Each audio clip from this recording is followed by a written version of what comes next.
ભરૂચ જિલ્લાના આમોદથી સમાચાર સામે આવ્યા છે। આમોદ નગરપાલિકા કુંભકરણ નિંદ્રામાંથી બહાર આવી। છેલ્લા એક વર્ષથી પુરસા નવીનગરી વિસ્તારમાં છેલ્લા ગટર ઉભરાવાની તથા ગંદકીની સમસ્યાને લઈ ત્યાંના સ્થાનિકો ત્રાહિમામ ફૂંકારી ઉઠ્યા હતા, જેને લઈને સ્થાનિકો દ્વારા લેખિત અને મૌખિકમાં વારંવાર રજૂઆત કરવામાં આવી હતી।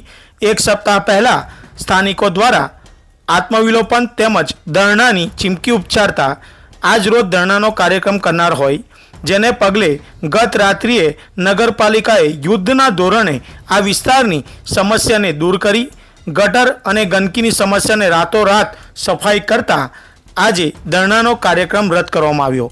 તેમજ સ્થાનિકોમાં એક ખુશીનો માહોલ જોવા મળ્યો। છેલ્લા કેટલાય સમયથી આ ગંદકીના ઉપદ્રવને લઈને બીમારીના મામલા પણ સામે આવ્યા હતા, જેના કારણે સ્થાનિકો દ્વારા નગરપાલિકા તથા શાસકોનો આભાર વ્યક્ત કરવામાં આવ્યો હતો। એક વર્ષથી વોર્ડ નંબર 1 પુરસા રોડ નવીનગરીના ઘણા મોટા પ્રશ્નો ઉપસ્થિત થયા હતા।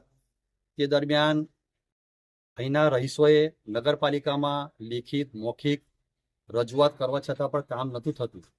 આજે હું પમ્પિંગ સ્ટેશનની બાજુમાં ઊભો છું। 3 મહિનાથી અહીંયા 3 મોટરો બેસાડવામાં આવે છે। એક જ મોટર કાલેથી કાર્યરત થયેલી છે ને મોટર ચાલુ છે તો એ છતાંય કોઈ કર્મચારી નથી, તારા મારેલા છે। ખરેખર પુરસા નવીનગરીની અંદર ગટરો ઉભરાય છે, વરસાદી પાણીનો જે કાંસ આવેલો છે તે ઉભરાય છે। એક વર્ષથી આ ફરિયાદ કરવામાં આવેલી હતી। 8 દિવસ પહેલા ત્યાંના રહીશોએ લેખિતમાં રજૂઆત કરીને બુધવારનો દિવસ એટલે આજના દિવસે બપોરે 2 વાગે ધરણા પ્રદર્શન કરવાનો પ્રોગ્રામ રાખેલો હતો।